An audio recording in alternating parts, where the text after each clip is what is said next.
그럼 이어서는 전문가님과 오늘의 테마 이야기 나눠보도록 하겠습니다. 네, 전문가님. 사실 어제 우주항공에 대해서 공부하면서요. 방산에 대해서 살짝 언급을 해주셨었는데요. 또 방금 이슈에서 말씀해준 것처럼 이 K방산 글로벌 시장으로 뻗어나갈 수 있을지 조금 궁금한 시점입니다. 오늘은 방산 관련해서 어떤 이야기 들려주실 건가요? 예, 우주항공하고 방산하고 밀접한 연관을 좀 맺고 있습니다. 그래서 첨단 기술이 항시 국방, 경제, 뭐 이쪽 돈이 되는 쪽으로 좀 되고 있죠. 그런 부분에 해당이 되기 때문에 방산에 대한 키워드를 꼽았는데 최근에 윤석열 대통령이 이제 해외 순방, 뭐 중동 순방하면서 또 폴란드 쪽 하면서 원전하고 방산 여기에 이제 세일즈 활동을 많이 했었죠. 그러면서 탄핵 뭐 여파 때문에 이게 다 중단되는 거 아니냐 하는 우려들이 상당히 많이 있습니다. 근데 이거는 우려에 불과하고요. 계약 단계에서 만약 이런 사태가 있으면 며칠 연기가 될 수 있지만은 장기적으로 진행이 되는 뭐 3년, 5년씩, 1년씩 그게 진행이 되고 있기 때문에 잠시 이렇게 흔들림이 있다 할지라도 요거는 계속이 되는 어떤 그런 부분입니다. 최종 계약 단계가 아니면은 전혀는 아니라고 보지만은 영향이 없다 이렇게 좀 생각이 됩니다. 새로운 정부 만약에 출범이 되면은 또 정상적으로 진행이 되고 있기 때문에 심리적인 우려에 불과하다 이렇게 보시면 됩니다. 미국 어떻게 보면은 이 방위 부담 군축에도 불구하고 각국의 국방비는 절대적으로 증액이 될 수밖에 없는 그런 상황이다 이렇게 좀 생각이 되죠. 그래서 러우 전쟁의 어떤 교훈 어떻게 보면은 국방이 약하니까 침투가 당한다 이런 부분이죠. 미국이 절대적으로 도와주지도 않는다. 결국은 미국이 도와줘도 지는 결과가 가져온다. 이런 여러 가지 부분들이 좀 있죠. 그래서 중동, 인도 이런 부분의 시장이 많이 커질 수가 있는 그런 상황이 연출이 되고 있고 가장 중요한 것은 중국과 대만 전쟁의 위감이 새롭게 떠올라 주고 있다. 이렇게 좀 생각이 좀 됩니다. 자, 그런 관점에서 볼 필요가 있는데 세계의 군사력 순위 보면은 한국이 몇 위입니까? 5위, 6위를 좀 달리고 있습니다. 실질적으로는 5위라고 평가를 많이 받습니다. 일본을 앞선다는 평가를 많이 받고 있죠. 특히 이제 미사일 분야라든가 첨단 쪽의 분야에서는 앞선다는 평가를 받고 있는데 결론적으로는 중국, 인도, 러시아, 미국 빼고 중국, 인도 빼고 나머지를 해도 최선진국이라는 겁니다. 결론은 인구수가 많은 부분들, 그다음에 초강대국, 미국, 러시아를 빼고는 사실상의 최고의 어떤 기술력, 군사력을 가지고 있는 그런 상황이다. 이렇게 좀 생각이 되기 때문에 여기에서 나오는 기술적 파워, 실전 경험 이런 부분들이 굉장히 중요하죠. 그런 의미에서 유럽에 대한 어떤 그런 것들을 잠깐 뭐 살펴보면은 러시아 부분들, 그다음에 여기를 보시면은 나토 가입이 기존에 이렇게 좀 돼 있죠. 근데 합류를 좀 했던 나토에 합류를 했던 나라들 개념이고요. 지금은 합류를 하지 않았던 나라들인데 나토에 가입을 하려고 우크라이나에서 하니까 러시아에서 난리가 난 그런 상황이죠. 그래서 이제 전쟁이 터진 부분도 있고 흑해를 차지하기 위해서 크림반도를 차지하고 있고 연결하기 위해서 전쟁을 일으키는 그런 부분들 보여주고 있고 지금은 휴전 협상을 해도 안 된다. 3분할을 해야 된다. 지금의 뭐 이런 분야이죠.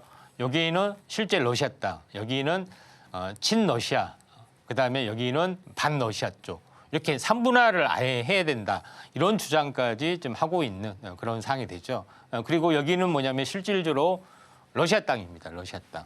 그래서 여기 보면은 발트해, 그다음에 흑해, 요거를 해상을 좀 장악하려는 그런 움직임들이 진행이 되고 있기 때문에 필연적으로 일어날 수밖에 없는 전쟁이다. 이렇게 좀 생각하셔도 될 것 같습니다. 결론적으로 우크라이나하고 그다음에 지정학적 어떤 중요성도 있지만은 가스관이 전체적으로 다 지나가는 그런 어떤 지정학적 루트가 있죠. 그래서 여기에 이제 전쟁이 일어나면서 이 가스관이 전부 다 봉쇄가 좀 됐던 그런 부분이 해당이 되기 때문에 유럽에 대한 전체의 그 천연가스 가스관 대신에 LPG 쪽으로 수입을 좀 하죠. 그래서 수입의 대부분 미국으로 가죠. 따지고 보면은 미국의 입장에서는 무기 팔아먹고 그다음에 LPG에 대해 공급망을 완전히 확보하고 세일가스의 어떤 수출의 지배력을 강화를 좀 해주는 최대 수혜라고 볼 수도 있다 이렇게 좀 생각이 되는데 결론적으로 봤을 때는 이런 우크라이나 관련된 부분이 3분할 가능성도 사실 없지 않아 있다 이렇게 좀 생각이 좀 되죠.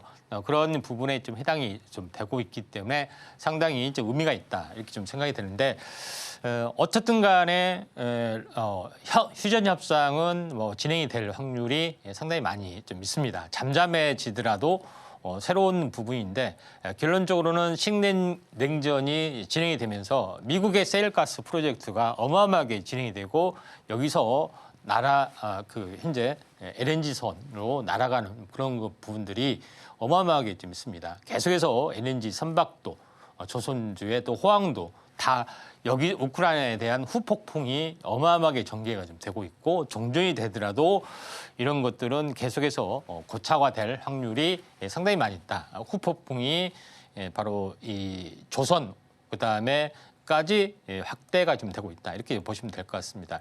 이스라엘에 대한 하마스에 관련된 전쟁도 마찬가지로 보시면 되는데 방공망 관련된 이슈가 굉장히 컸던 그런 부분들이 좀 있습니다.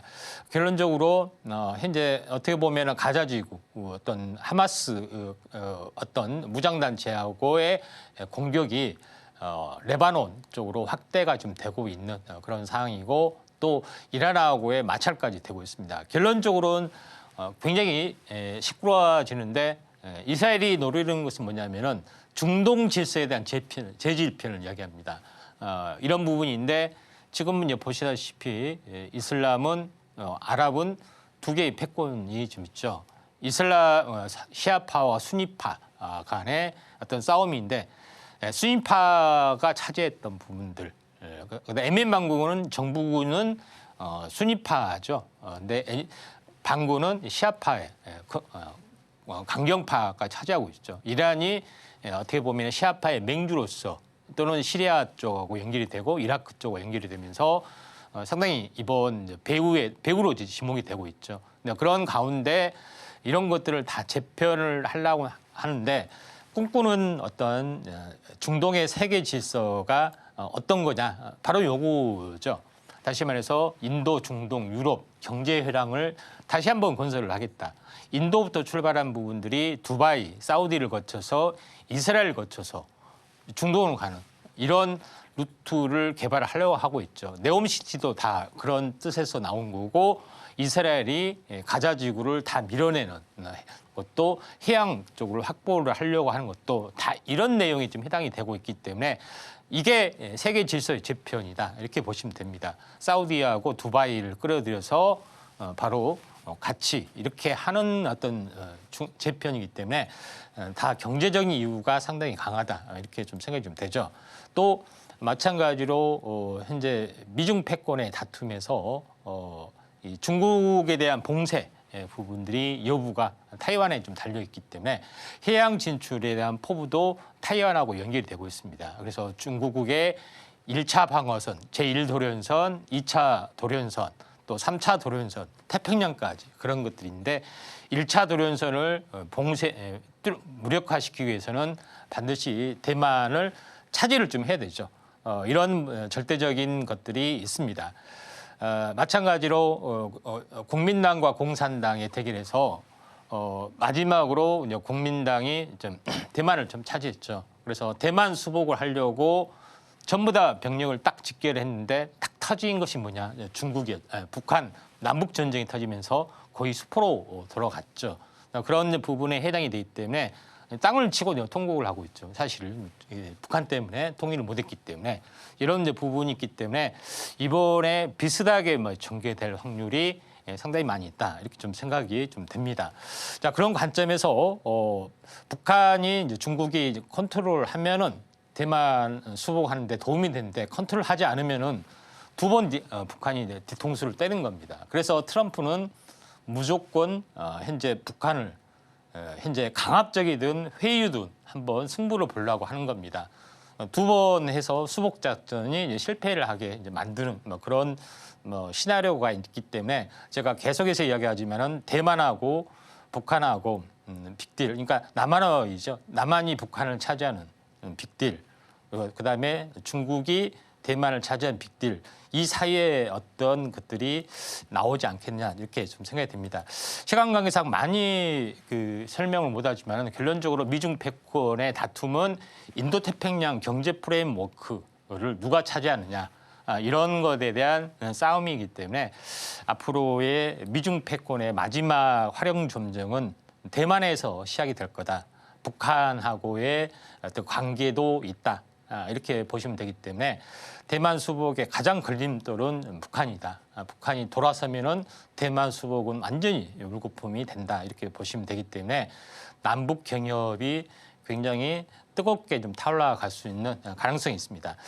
이제 시간 관계상 이제 많이 하려고 했는데 간단히 마무리를 치면은 우리나라의 방산이 굉장히 크게 인기가 있었던 것들은 연평도 포격 사건이 있었죠. 정신없이 두드러 맞았는데 K9 자주포로 반격을 했는데 여기를 보시면 알겠지만은 듬성듬성 해가지고 포격이 거의 실패한 것처럼 보이죠. 근데 고폭탄 이런 폭탄이 아니라 공중에 터지는 이런 고폭탄이기 때문에 반경 50m는 전멸을 한답니다. 이걸 표시하실 때 여기서 이 폐사계 간 사람의 대부분이 사망이 돼서 전멸을 좀 했습니다. 그래서 요거 때문에 이 소식이 전 세계로 퍼지면서 어마어마하게 K9의 자주포의 명성이 되면서 그때부터 팔리기 시작하고 K2 전차도 팔리기 시작하고 이런 것의 신화적인 어떤 사건이 이 사건이었다. 이렇게 보시면 될 것 같기 때문에 관련된 종목은 잠시 후에 다시 말씀을 드리도록 하겠습니다. 지금 바로 구독을 눌러보세요. 실시간 경제 뉴스, 투자 전문가들의 다양한 시황과 정확한 분석, 또 알찬 투자 정보까지 신뢰할 수 있는 저희 서울경제TV와 함께하세요.